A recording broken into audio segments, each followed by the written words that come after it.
Okay guys, so we wanted to put a little video together due to the fact that for JMACX Off-Road, particularly for a lot of our GVM increases, our brake toe increases, our GCM increases, you know, we talk about engine function, automatic transmission function, you know, and how the effects of GVMs and GCMs and VTCs, the effects they have on the car.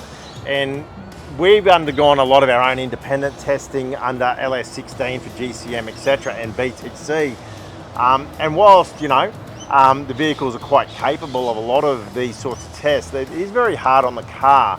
So obviously we work very closely with the guys from Just Autos regarding these things, because we're really interested in looking to protect these vehicles and make sure these vehicles operate at their absolute premium. So, you know, when we talk about our testing that we've done on GCMs and VTCs, we see engine temperature spikes, we see transmission temperatures, we see all that sort of stuff. So obviously you're wanting the car to do more, so you need to look at every aspect of the car, not just throw a set of springs and shocks under it. So what I probably wanted to bring Matt here today, thanks for coming in, mate. No worries. Was probably to explain to us more about that recalibration side that we utilize from these guys for our GVMs and GCMs, etc. Yeah, look, I think we get a lot of questions about the file that we put into these cars and what we're trying to achieve. And obviously power is one thing that we get, but it's trying to get the efficiency. But the most important thing about these cars is that, as you can see behind us, they're chopped, they're big, they're towing heavy loads, and a lot of people are putting a lot of weight behind them, on top of them, and so forth. And we need to be very mindful about the temperatures that these cars are increasing to, and help to prolong the life of these cars, you know, for the life of the car and what you're doing with them around Australia. So it's really important that we put these things together and we have that in mind. Now, the program and the recalibration file, we've done a lot of testing with JMAC and the different cars and different situations, and we've put a lot of load on these cars, and we know the temperatures we get to. I think the misperception out there is that a lot of these cars will protect themselves, and that's not quite the case. So we've built functionality into these vehicles. For example, with the 300 series, we've done a lot with the actual engine and temperature protection to prolong the engine.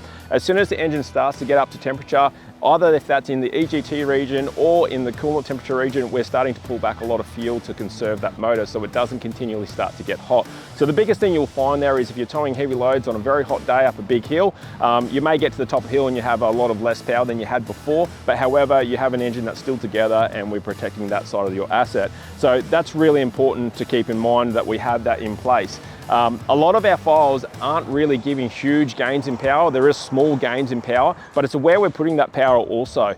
The second thing in that is to do with the transmission. Obviously the transmission in these cars will definitely get hot in certain load conditions. And so we have things like converter lockup kits and stuff like that. In the 300 series, we have options to be able to driving in manual, making sure we're holding gear, especially up towing the loads up very steep hills. And that is really important to do with, you know, conserving the transmission and making sure we can keep those temperatures in check. So there's a lot in this file. It's not just as simply as, yes, it's an engine file to make more power and so forth. No, it's conserving heat, making sure that we can contain these cars for long periods of time. And that's what's really important about all of the GCM stuff that we do for JMACX, is that that is the one thing in mind to you know, protect these cars. And you know, when you're traveling Australia with these heavy loads, you know, it's one of the most important things that we need to consider. The other thing that's really important that me and Jason have both touched on several times is that now you're in a severe category. You know, we've spoken about servicing and making sure these cars are serviced as well. If you are in this category, we recommend 5,000k interval servicing on these vehicles. It is really important to make sure you're changing your oil and you're doing regular preventative maintenance on these cars to ensure that they're going to survive.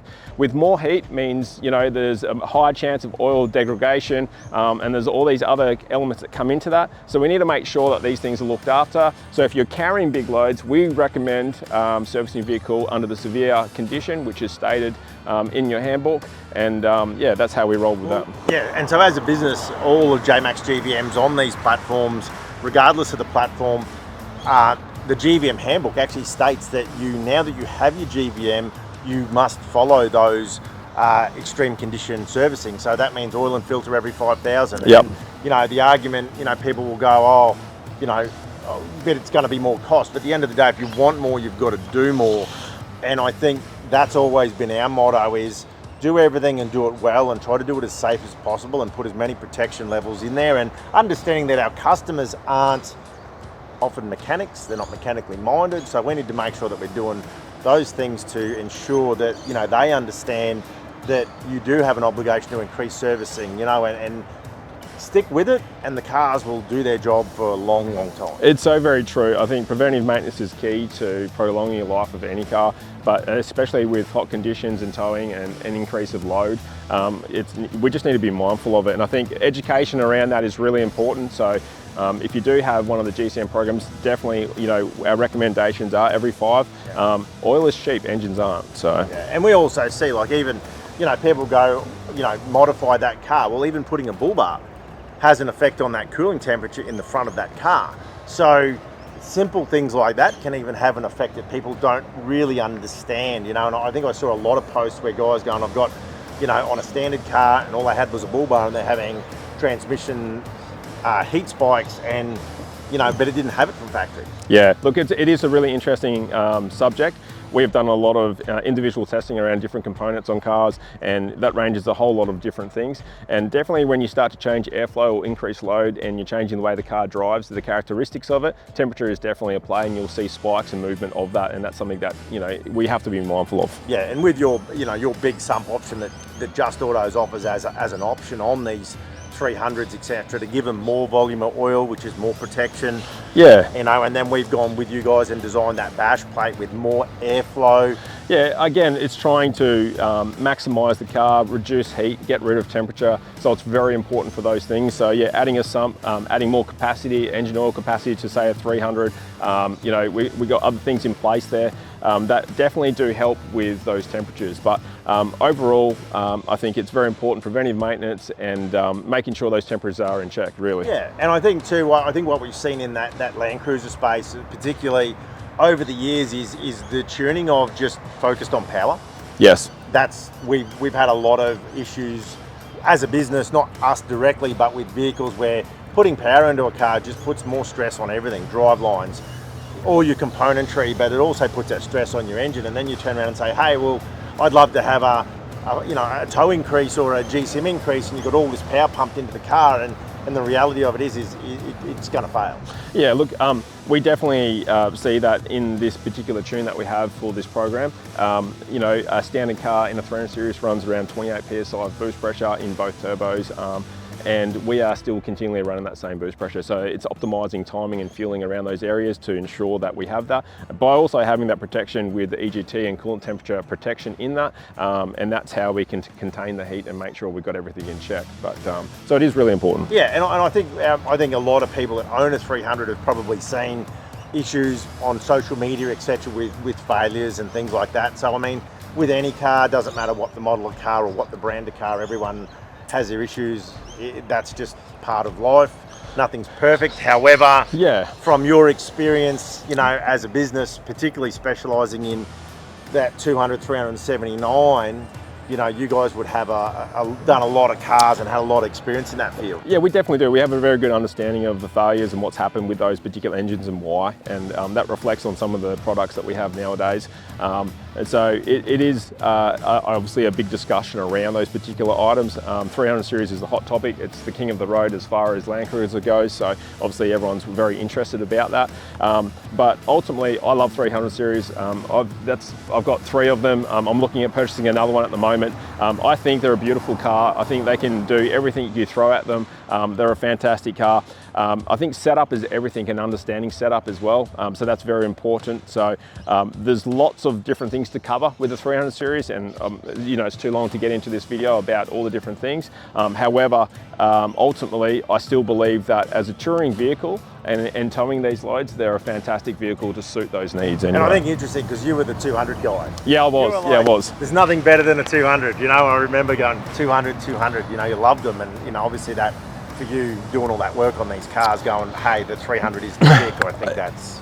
We definitely get a lot of people say, hey, 200s were the best thing, and those guys would say the 100 series was the best thing, and it's not until you get into the newer model you start to realise it. But you still got to look at there's 20 years of technology put into a 300 series over the 200 series, you know, and the 200 series was a great workhorse. It's been proven. It's got a really good name in Australia as far as what it's done. And the 300 series comes along, and obviously they have a few little hiccups along the way, and you know, people start to lose faith in that car. However, I'm a big believer in it. I know the technology that's been put into it. I think it's a fantastic base car to start with as far as towing goes, and it's just beautiful to drive. It's a car that you can pick up, and it really is. I find it's a beautiful car to drive straight up. Once you start to adding, you know, weight to them, and we start to do these modifications, you end up with an ultimate tourer. And I think ultimately, you know, when you're touring Australia, that's what you want. Yeah, and that's been our focus as well. I think, you know, for us, that Toyota platform is definitely is definitely a good platform to build off. We know the engineering and the technology behind it, and I think,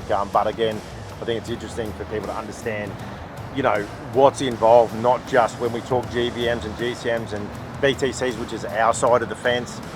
We talk about, you know, not just chassis changes and diff changes, suspension changes, brake changes, all those sorts of things that are required on that side. There's a massive contributing part that needs to be looked at from not a tuning, but a recalibration side, when it comes to controlling everything. And we see even from first stage manufacturers, say, like, let's use a Super Duty as an example, where they've taken the Ford Ranger engine, put it into a platform that has a bigger BTC, bigger GCM, bigger GVM, and they recalibrated that same engine with a little less power and recalibrated it to do the job. So that's the methodology that's used in a first stage manufacturer to control that sort of stuff. And I think that what they're looking at here is controlling temperature. They understand with more load comes, you know, it's a byproduct, you're going to get more heat, so it's trying to contain that. And I think that, you know, that's very important, and, you know, it's not rocket science, it's just understanding of where that is and what needs to be done to provide, you know, a safe calibration and also a safe upgrade as far as weight goes, you know. That's right, yeah. And, you know, as we saw, you know, I think originally, you know, we saw the 520 oil argument, where it actually says in the handbook for extreme use it's 530, and there's nothing new there that the original manufacturers haven't done. No. It's just for everybody to get on board and follow it. Hey, extreme use, Australia's a hot place, rough environment, we're heavy, do the extra work. Yeah, definitely. I think that a lot of manufacturers, you can see that, is going from a 020 oil. We've got our own 530 oil that we use, and, you know, it's very important to make sure that you've got all these things ticked off as you are increasing everything. You can't expect to pick up a car from the manufacturer as it sits and do all this work. You got to remember, the car was never designed to have all of these things put on it. We're designing the car to carry the load safely, increase the power in bits and pieces, and then have it safe. You need to keep all these things into consideration as far as temperature goes, and I think that's exactly what we're doing here. You know, we're putting safety functions in place. We're trying to reduce heat and you know, make it so it's reliable and safe. Yeah. Want more, do more. Yeah, pretty much. All right, thanks, mate. Really appreciate your time. No worries, thank you. And hopefully that gives everyone a better understanding of what we do as a business, and also what you do as a business as well, and the reasons for it. Yeah, for sure. Thank you. Thanks.